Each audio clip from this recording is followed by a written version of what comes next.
So welcome everyone. Thank you for joining us for our annual JSC scholarships and open house. For those of you who don't know, JSC was founded in 1946 to serve the needs of Japanese immigrants and Japanese Americans who had been incarcerated during World War II. Our role was to strengthen and repair and rebuild our community. And now the needs of our community are different, as are the ways in which JSC supports our community through our four core values. One of them, Kodomo Tachi no Mirai, for the future of the children, Bunka Koryu, cultural exchange, Keiro no Kokoro, care for our elders, and Shimeikan, a sense of purpose. In all, we are here for the community, and please know that that includes you and your friends and families. We hope you feel free to join in any of our programs in person or virtually, and follow and participate in our social media. So thank you again, and I'll turn the program over to JSC CEO, Michael Takata. Thank you, Joan, and welcome everybody. Let me work on sharing our screen here.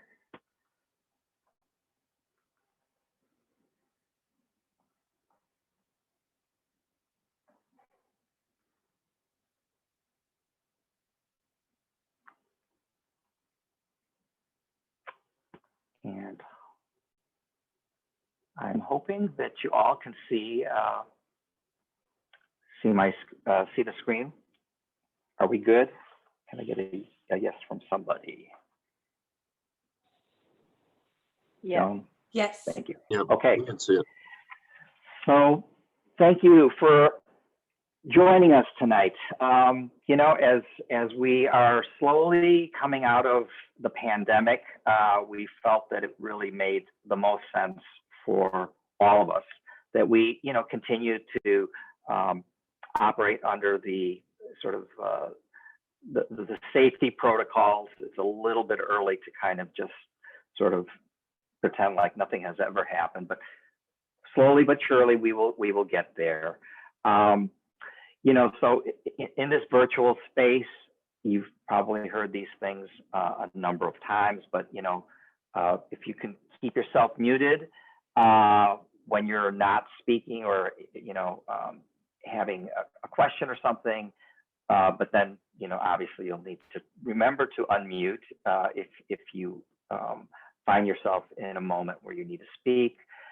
There is the chat function, which is very helpful. We do have JJ on our staff who will be looking and keeping an eye out for questions, comments, and that type of thing. Just feel free to drop anything into the chat, and they will pick it up and get it directed to the right person, or we'll address what you might be raising. And then, as Joan just mentioned, we are recording. We will be sharing on social media, but if you're not interested, again, one more time, feel free. It's okay to just turn your camera off.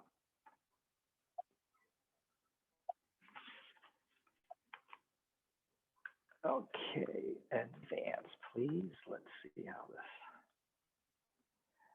So tonight is our scholarships, and our first scholarship is the Jun Iwaka Scholarship. And John was born in Santa Rosa, California, and spent part of his childhood in Japan, but completed his schooling in the United States. At the outbreak of World War II, John and his family were incarcerated at Hart Mountain Relocation Center in Wyoming. And after time, they ended up coming to Chicago to live. Although John did not have a formal education beyond high school, he was self-taught in many areas. He took pride in being an accomplished carpenter and doing things well with integrity. And to empower future generations of Japanese Americans to follow their dreams, Jun Iwaka established a trust fund to support community scholarships, and JSC is one of those organizations. who is the beneficiary, and we are pleased to be able to present an Iwaka scholarship this evening to Jacqueline Chu, who is who has graduated from Highland Park High School and who is on her way to either University of Illinois, Urbana-Champaign, or University of Texas. So I'd like to just congratulate Jacqueline on this honor, and best wishes, in the coming years. Jacqueline, have you made a decision at this point, or is it still pending? Yes, I have made my decision. I'm attending the University of Texas, Austin. Awesome, great. Well, great program, wonderful town, and best of luck to you. So we also have another Iwaka scholarship winner, and that is going to Benjamin Kitake. And Benjamin is a graduate of Lane Tech High School, and he will be taking his studies to Cal Poly in Pomona. And so congratulations, Ben, on this award. And I'll kind of give you the floor for a sec. Do you have actual plans on your area of study, or are you going in undeclared, undecided at this juncture? Yeah, so I'll be going there for architecture, and that's a 5-year program down over there. And so I'm really excited to start and live in California for a while. Very good. Well, again, congratulations, and we're thrilled that you were able to get this particular award. Moving along, I'd like to introduce Lisa Philibert, who will speak to us about the Takato Tomiyawa Scholarship. Lisa? Thank you. Well, on behalf of my family, I want to congratulate all the scholarship winners. My dad would be impressed with all of your achievements. It was important for him to give back and create a legacy of lifelong learning. Dad's passion was astronomy. He attended lectures at the planetarium on supernovas from the university professors. And he did that until he was 60 or 70 years old. There was no credit involved, but he just loved to listen and loved to learn new things. He also loved reading the newspaper front and back. He always wanted to learn more. And I think he would be really happy that we created the Takato Tomiyawa Scholarship. So it would help younger generations learn and grow, just like he liked to learn and grow. So. Great. Thank you very much, Lisa. And on behalf of the organization and the community, the board, we are grateful for your family's consideration, and we will do our best to really keep his memory and his intentions going strong into the future. And so tonight, tonight our first recipient is Nicole Sugiyama, who is currently a student at University of Southern Cal, USC.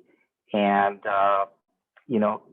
Nicole, if you could just give us a high level what area of study that you're in. I understand also you're doing some very interesting things this summer as well. Yes, I'm studying to get my MBA at USC. I'm currently in an international business program. So it has been really wonderful to learn about all the different cultures all around the world, and especially about my Japanese heritage. So thank you so much. I'm so blessed and honored about the opportunity to receive this scholarship, and I'm committed to the work that the JASC does, and will promise to use this honor to be a lifelong learner like your father, and continue to engage and give back to the community in support of our values.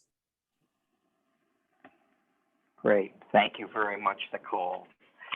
Our next Tomiyawa Award is going to Jarrett Takaki, who is studied at Cleveland Institute of Music, and who will be going to the Peabody Institute of Johns Hopkins University.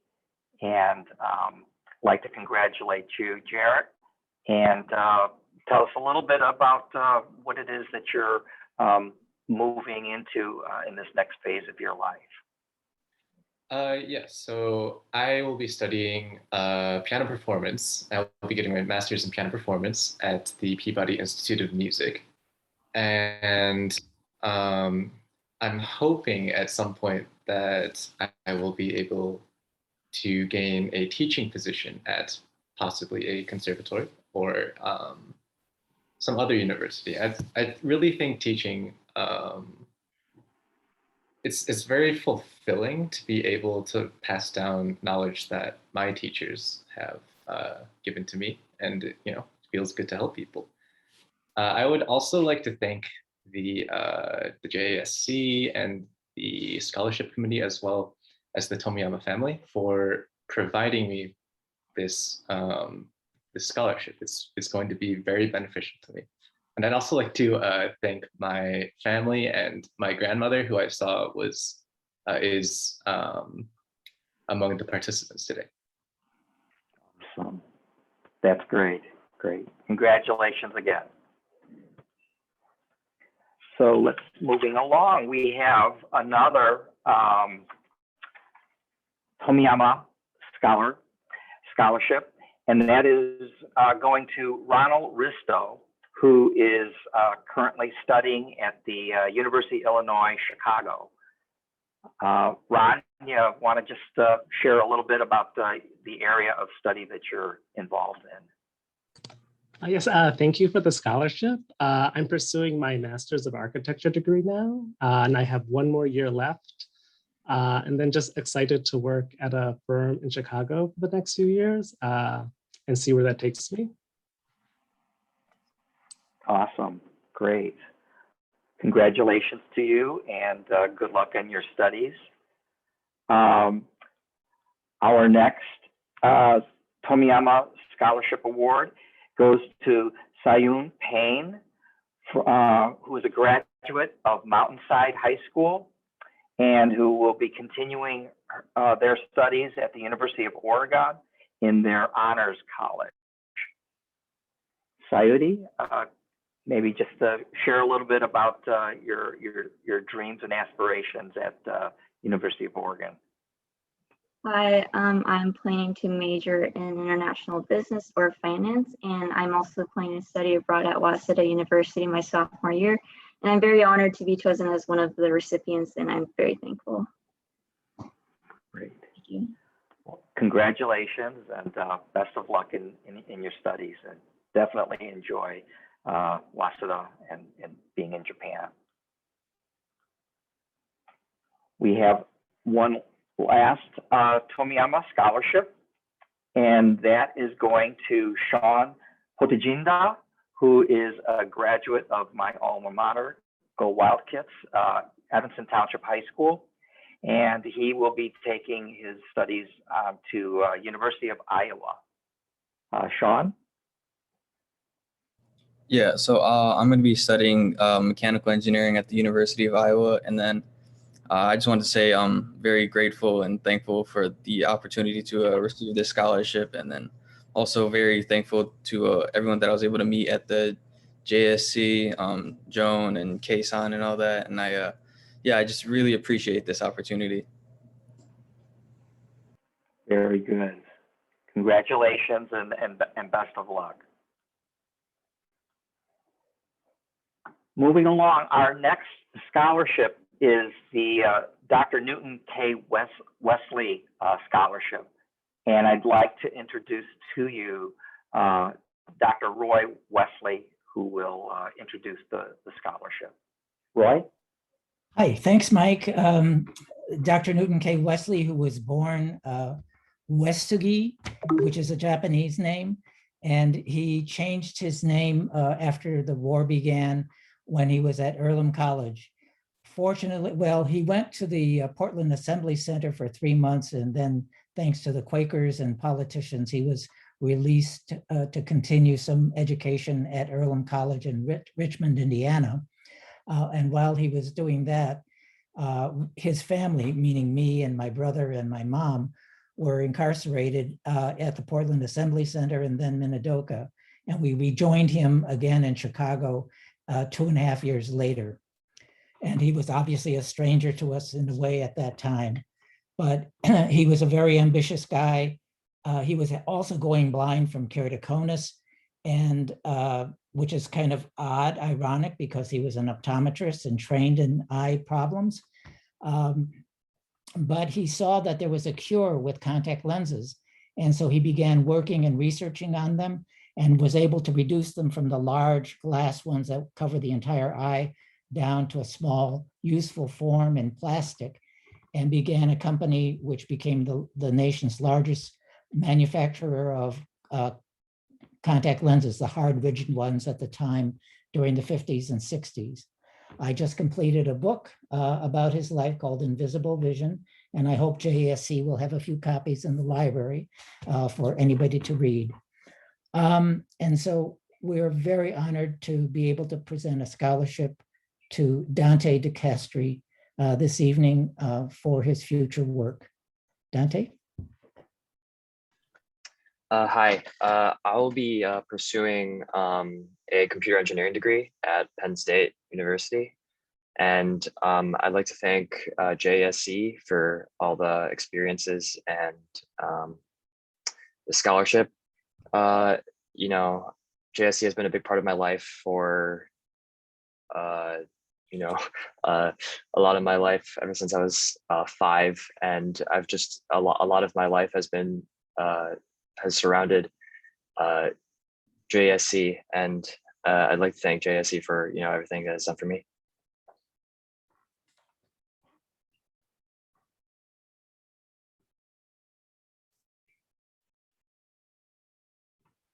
Congratulations, Dante, and best of luck in your studies at Penn State. And we definitely expect to see you around the building on vacation and so on.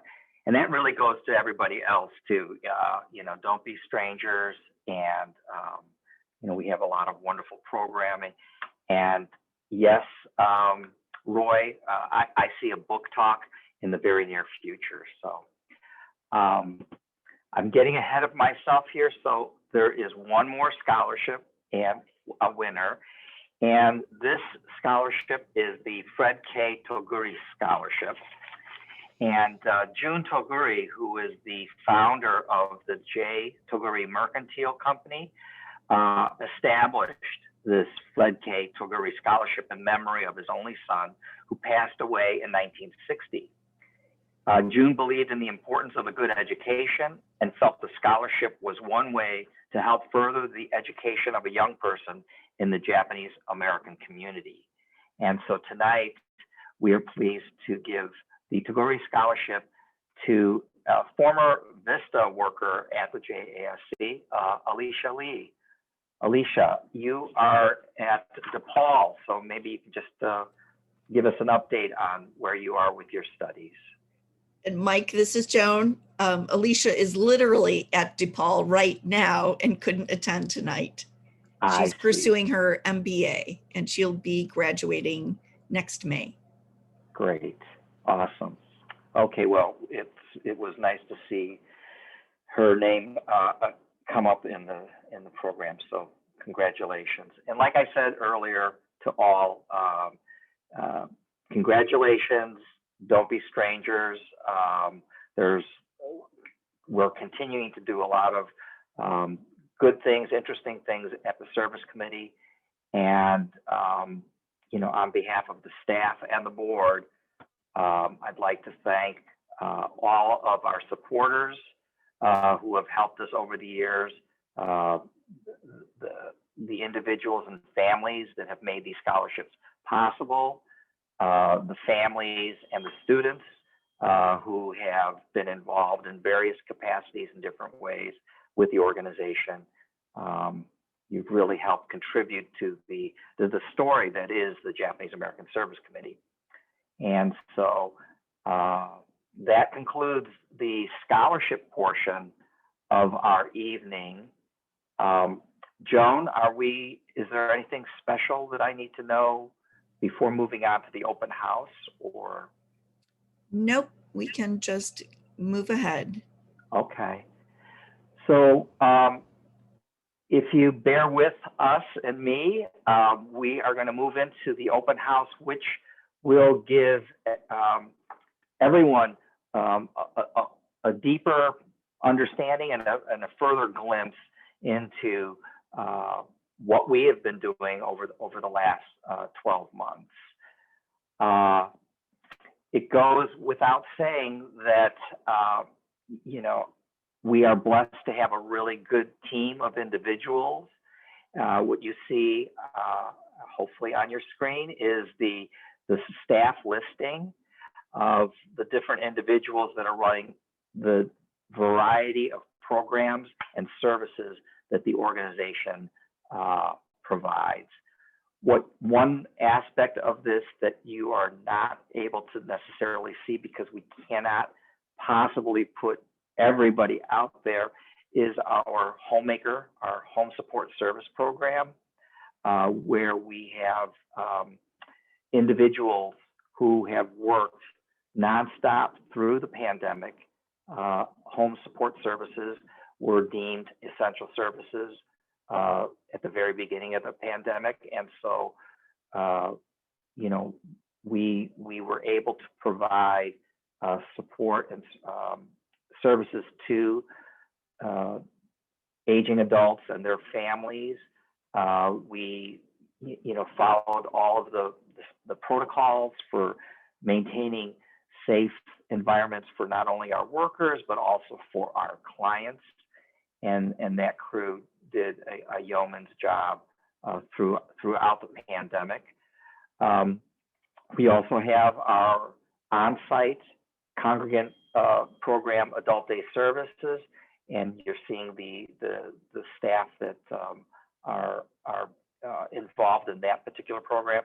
That program, unfortunately, did need to shut down when we closed offices, but we were fortunate to get the green light from the state of Illinois to reopen at a reduced level and under lots of cautions and precautions in February of this year. So these are just kind of give you a glimpse of the names behind the people that have made the organization continue to thrive over the years. Joan mentioned this phrase earlier, Keiro no Kokoro, and it is really one of the major values that the organization really uses as its sort of guiding light in providing our services. And this is for all of our programs and services targeting aging adults. As I mentioned, the Adult Day Service Program, the Home Support Services, and we have another program that has not yet quite come out of the pandemic. It's the Out of the House program, and it's for the idea being we want to continue to provide space and activities for individuals to literally get out of the house, meet with friends, make new friends, do activities, socialize, all in the confines of the service committee on Clark Street. And as we're emerging from COVID, we're working hard to come up with some new concepts to sort of reinvigorate, start the program off sort of post-pandemic. Another one of our strong major values that we adhere to is Kodomotachi no Mirai, which, as Joan mentioned, translates to for the children's future, and sort of emblematic of the initiatives in this area are the Tampopo Kai program, which is our preschool bicultural bilingual program that we have been running since the 80s, the 1980s. I know for a fact that Dante, when he made his reference to, you know, being in the building since he was 5, and his brother and sister, the same thing. You know, they started in our Tampopo Kai program, and more recently we've expanded children-oriented programs to what we refer to as Donguri Kai, which is Japanese language education for children outside, you know, once they are into kindergarten, primary school. And we've been doing this now for several years, and we're continuing to expand levels, and hopefully we will continue to be an organization that can provide young people with an opportunity to learn conversational Japanese. Another value that we subscribe to is bunka koryu, which is cultural exchange, and that is you know, seen through the adult programming around Japanese language, our cooking demonstrations, the cultural arts like ikebana, sumie. We also collaborate with other organizations to do things like kagami biraki at the beginning of the new year, which is the pounding of mochi, rice into mochi, mochitsuki. We do that the old-fashioned way, and have been doing it with the Tokan Judo Academy for a number of years. And one other sort of collaborative large-scale community program that we do is the Japanese Community Picnic, which this year we will be doing it on Saturday, August 7th. We got the green light from the Cook County Forest Preserve that said that because it's an outdoor activity, the limitation on attendees is no longer in place. So that will be happening out in Bussey Woods, out by Arlington Heights on Saturday, August 7th. Check out our website, JASC-chicago.org, for more details. The reason why you may, for those of you who are familiar with the picnic, we are often doing this out in the Harms Woods area on the northwest side of Chicago. The reason why we're out in Bussey Woods is we're really, truly wanting this to be a Japanese community picnic. So in order to make it easier and accessible for the Japanese community out in the suburbs, we're alternating, you know, every year, somewhere out in the northwest suburbs, then someplace in the city, northwest side of Chicago. So put that on your calendar for August 7th. And the last but not least value that we're sort of, you know, always looking and thinking about is shimeikan, which is, you know, translates to having a sense of mission.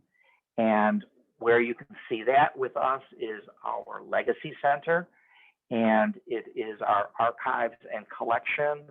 We have a library as well, and it really is our organization's efforts to keeping the Japanese American history alive and tie it to what's going on in the world today. Also, you know, really working hard to make sure that fewer and fewer people will have their children go or themselves go I didn't know that there was an incarceration experience in America to the tune of 120,000 people because society was scared about what these people might possibly do in a wartime setting, and to be educated that really happened. And when we start to hear situations arise where there's talk about, well, maybe we need to do something with this community that is somehow seemingly posing a danger, that we really keep that history and remind the world, remind society, you know what, that happened once before and it didn't go so well and it was wrong and it was admitted to be wrong. Let's not make that same mistake. The organization does a lot of really interesting stuff in the area of oral history and the capture of people's life histories and family stories.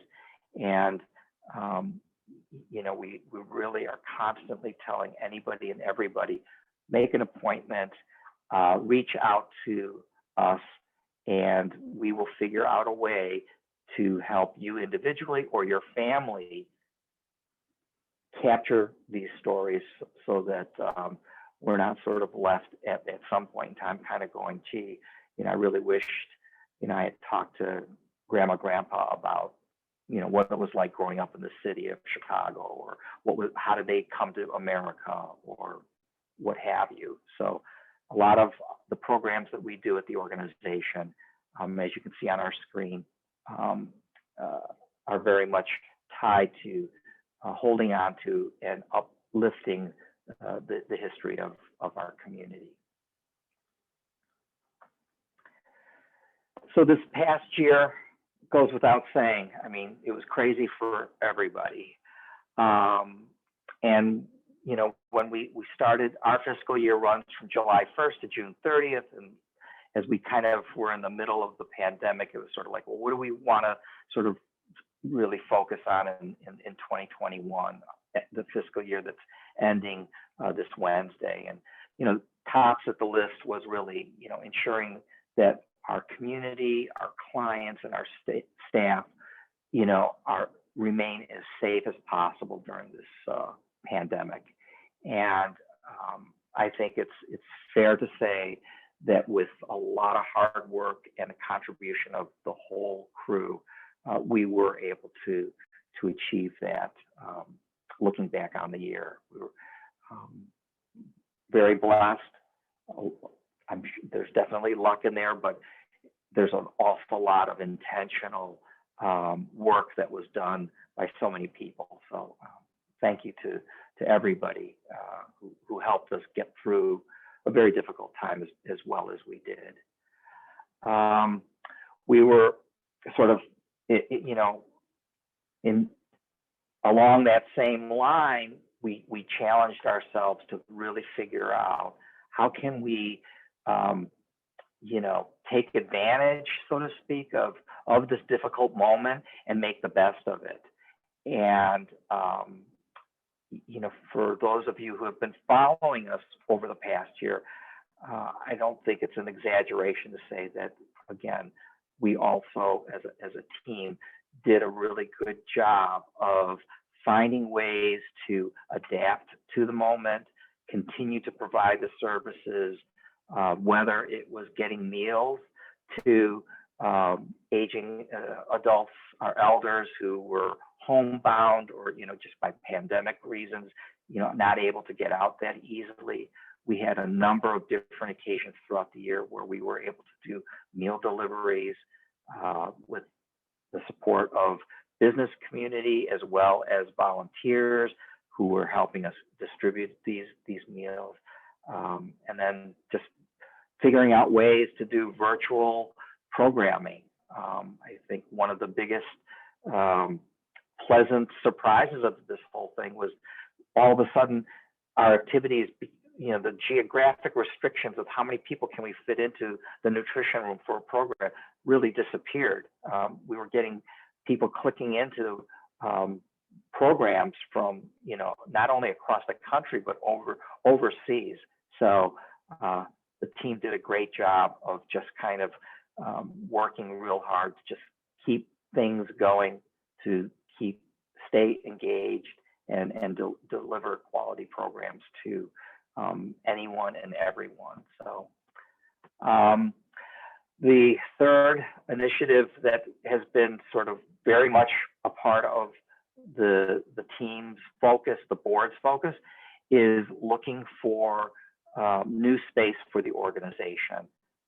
This is something that has been top of mind, where as much as we're just thrilled with being where we're at on Clark Street, that's a building that we've been in for 50 years now. It's aging, it needs repair, and it's not configured necessarily in the optimal way for the organization and the future organization to exist. And so we have been very active in looking and actually identifying a party who is willing to purchase our space. And so we are working on, completing that side of the transaction. And then the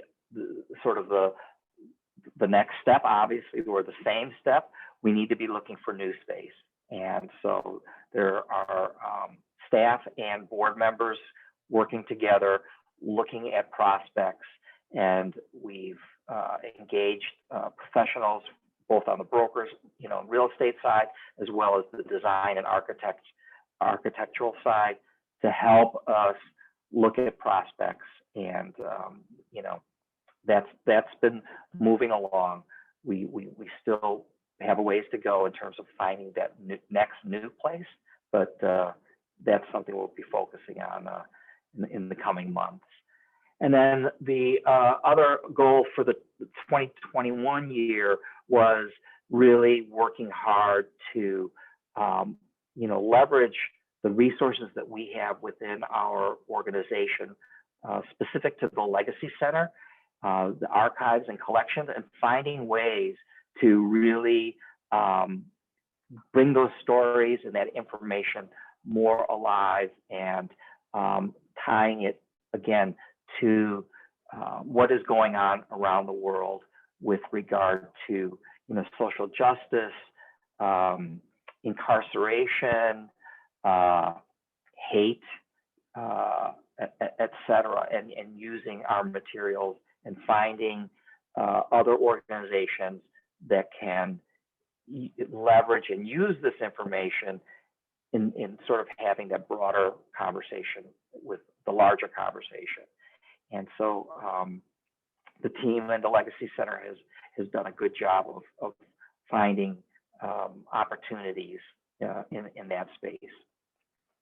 So just kind of shifting now into sort of what are we looking forward, what are our goals and sort of aspirations. Now that we're coming out of the pandemic, and the restrictions on size and the number of people within the facility are slowly expanding, we really would like to make sure that as many people as possible who can benefit from adult day service type programs actually find us, know us, and hear about the wonderful team of staff that take care of people throughout the day, every day, with the exception of the holidays that come up during the course of the year. We really want to maximize our space and our ability to help as many people as possible. So that's really big, and we don't want to be waiting for everything to sort of normalize. We're going to be really working hard to encourage people and letting them know that we are operating a very safe program. The other thing is to, very similar to last year, where it was challenging everybody to kind of figure out, well, how are we going to navigate in this strange new environment, we're going to need to continue to figure out as we start to shift back to more traditional on-site activities and so on, recognizing, hey, there was a great benefit for having an aspect of, virtual presentations and so on. And so it behooves us to kind of create programming and aspects of our programming and services that sort of break that geographic restriction boundary and, provide the information, the services, et cetera, the activities to as many people as possible. So I know everybody is working hard to kind of figure out how do we not just sort of like, okay, go back straight to on-site and thank goodness we don't have to do any more virtual type programs. I think there's definitely a place for the combination. I'm hoping, in the very, very near future, we'll be able to have an announcement of, what we have a target, and we have plans for how we're going to be able to make the new space be the perfect place for the JASC of the future and for the whole community. So, we're going to, just keep working really hard at it. And like I said, hope to have some good news to share with everybody relatively soon. And then the Legacy Center, I know Emma, our director, is very excited. She came to us in the fall of last year, in the middle of the pandemic, and is, just really taken to the place and has got some wonderful ideas. We've gotten, just recently, we're notified from the National Park Services of a very substantial award to do an innovative program where we're going to be working with young people to use the materials that we have, but finding creative ways in multimedia in sharing those stories out. And we're continuing to look for other partnerships, whether it's multimedia, oral histories, and so on. This year is actually our 75th anniversary. The organization was formally founded in August of 1946. So for the next 12 months, we're going to be doing a number of different types of programs that will celebrate our 75 years of existence and service, but also be sharing the ideas of where we're going to be going looking ahead. So all that is for me as the leader, I'm super excited. I hope you as supporters and community members, you're excited and going to be continuing to support us. And I know I have board and staff with us tonight, and I appreciate everyone's help and enthusiasm. And I think I would be happy to just kind of open up the floor to questions. We, like I said, we have board and staff present as well. Thank you all for joining us.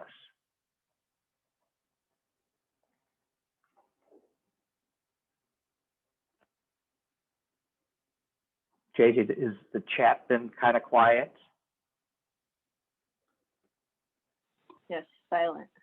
Okay, that's nothing wrong with that.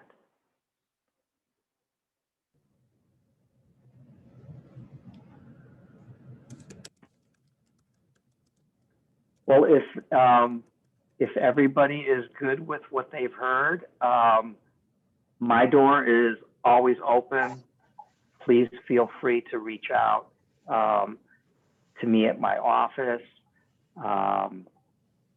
Reach out to any of the staff. I have a question. I don't know if you can hear me. So the picnic is back on. Are we supposed to still bring a dish just like all the previous years and all that? I believe the answer is yes to that. We have gotten approval from the Forest Preserve. Tolkon is going to continue to be the main organizer, you know, getting rentals and the tents and things.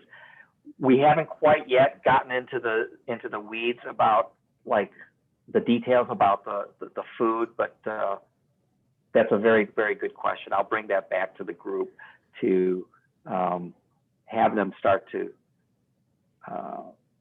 help me and help us all figure out exactly how are we going to do that. Okay, but you have to still have the volleyball net. Okay. Will do. Will do.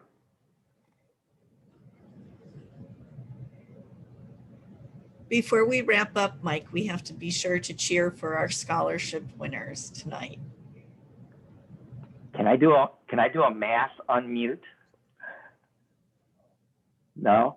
I think everybody, we should, please feel free to unmute yourself, and let's definitely give a round of applause to all of our winners. Congratulations. Congratulations. Yay. Thank you, JSC. Yeah. Yeah, and thank you, Joan and JJ, for putting this program together for us. And yeah, thank you all for your support. Really, it means a whole lot to us at the organization and to the whole community. So thank you very much, and stay tuned for new and more exciting things that come down the pipeline. So with that, I will say good night, everybody. Good night. Good night. Thank you. Good night. Congratulations. Yes, congratulations, everybody. Congratulations.